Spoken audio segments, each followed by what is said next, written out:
But friends, it's taken me a long time to write my review for Moonstone Island. Not because I haven't wanted to or because I have any controversial feelings about it, but I have to be honest, out of all the recent releases, I just can't help myself from feeling drawn to Moonstone Island. It's probably because I'd been keeping my eyes on it months before release, and any game I get to watch grow up over time holds that special spot for me. This one is also so unlike your typical cozy games that it's hard to ignore. It takes multiple elements from different genres and mashes them together into this beautiful mix, and while I can understand why some might be overwhelmed or confused by what it's trying to do, every ounce of me loves it. I'm not going to be so bold as to say it's flawless, but I will say that the team ensures that all flaws you find are tackled quickly and humorously, boasting some of the most hilarious patch notes I've ever seen. But we'll get to that later. Hi, my name's Lil, and this is my review on Moonstone Island. Now, before we jump too far into it, let's first talk about what Moonstone Island is, and while you can say it has farming sim aspects, I want to be extra clear that this is a creature collector, life sim, deck building game. The mashup of these three genres is a brave venture and one that has left a few people overwhelmed by the sheer amount of stuff you can do in the game, and that's for good reason. When you wake up in the morning on Moonstone Island, you could do anything from hopping on your glider and finding a new island to explore, to hammering your anger out onto rocks in the hopes of finding a mine. Or you can attack every poor spirit you can find on the islands to level up your team. You have the alternative option of bringing home those poor spirits instead, but make sure you have room in your barn for that, otherwise they'll resume their life of roaming the wilderness with a lot less pep in their step. If you get bored of battling and exploring, you can simply stay at home and become closer friends with your townmates. Expand your home garden excessively with a complex watering system, or use many of the crafting recipes you'll find out in the world to embellish your little slice of heaven that you call home. There's an added bonus in that you can set up your home on any island you want, and even build multiple entrances from all over the world. So that way you don't have to stress about being too far from home. Make no mistake though, you'll go out the same entrance you came in, but having pocket universe houses all over the place is still pretty epic. The same can be said about your greenhouse and spirit barn, so don't worry, you can take your plants and pets with you on your adventures. Since you should now have a good idea about the core gameplay features, let's talk about the Pokemon aspects. Yes, I know this isn't Pokemon, yet you can't help but get that nostalgic feel for Pokemon while playing this game. You get to roam around a pixelated world and find adorable spirits wandering all around it. They aren't just hiding in the tall grass though, and will be happy to chase you all around an island if they know they're bigger and badder than you are and your team.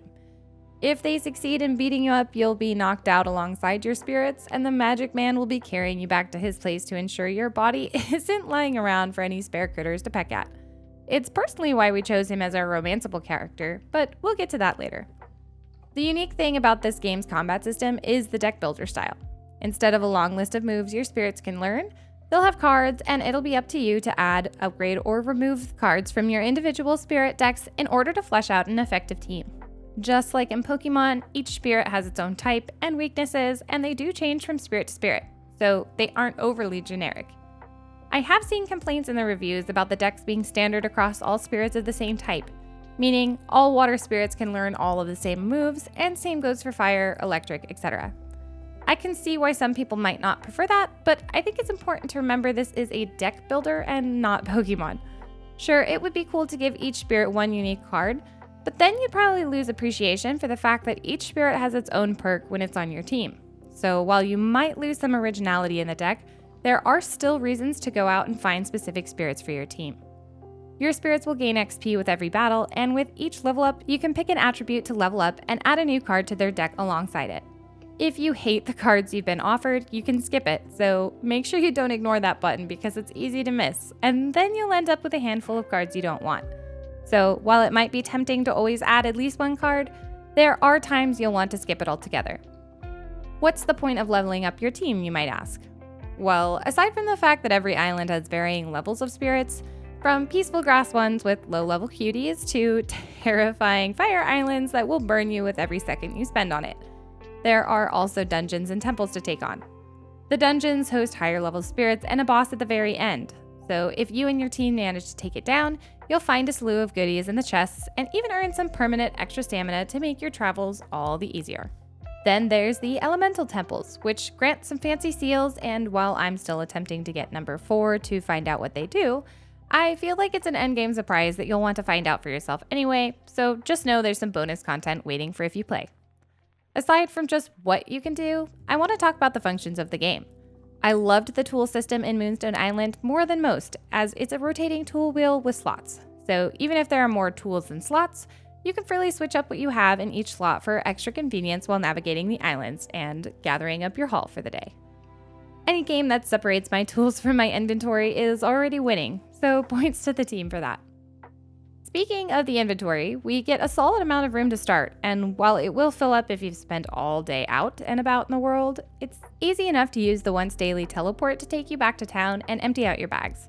If you have multiple homesteads with storage chests, this gets even easier.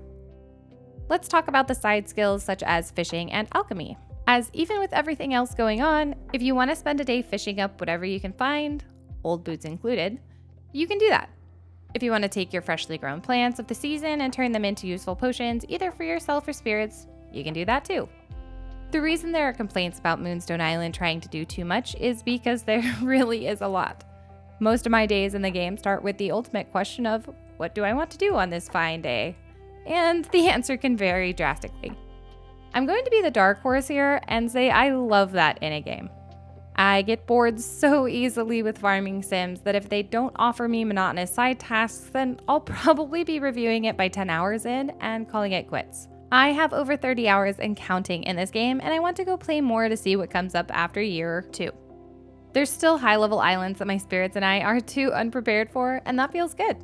Even if all that's waiting are a few undiscovered spirits and recipes, that's just enough to keep me trekking forward and excited to find some new decoration to add to my home.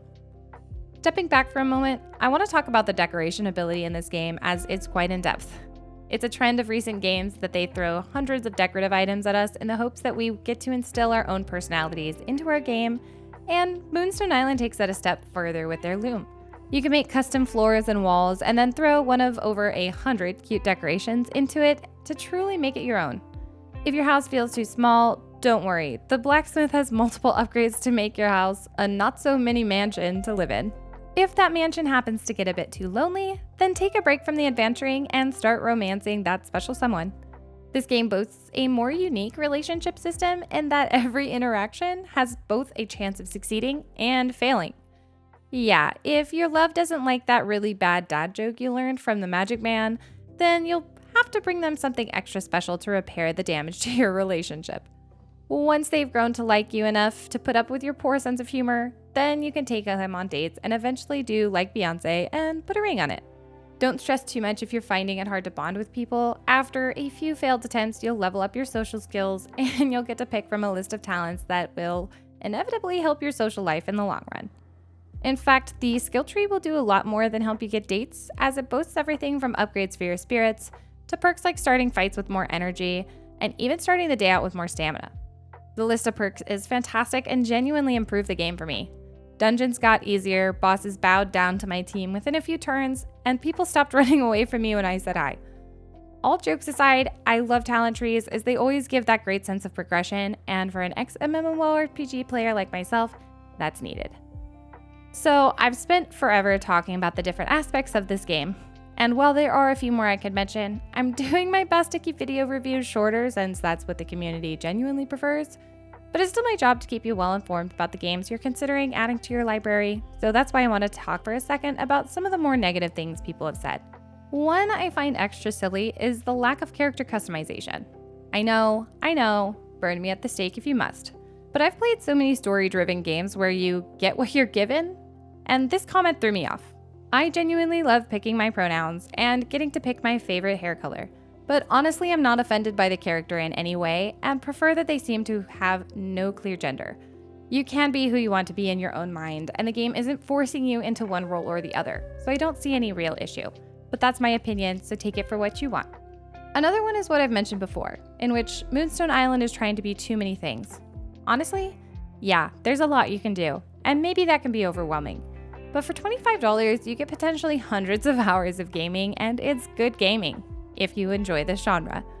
Sure, maybe by hour 60 you get bored, but if you made it to hour 60 and are just starting to dislike the game, then I think ultimately it succeeded.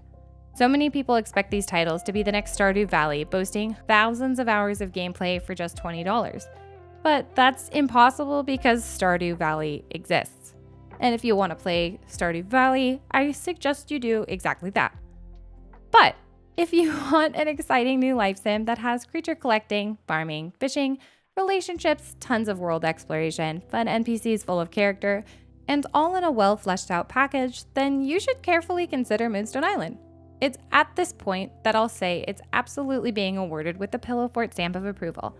Even after this review, I know I'll go back and play more, train my team, and work towards being the best trainer I can be.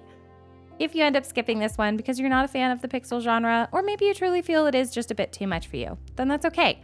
No game is for everyone, and while some will absolutely enjoy this title, others won't. We're just here to help you make that decision. If you have any questions we can answer to better aid you in that choice, please leave them below and we'll get back to you as quick as possible. Don't forget to leave the video a like and please subscribe before you go. We're constantly showcasing something new and subbing is the most free way to support us as a creator. We hope you've enjoyed, and until next time.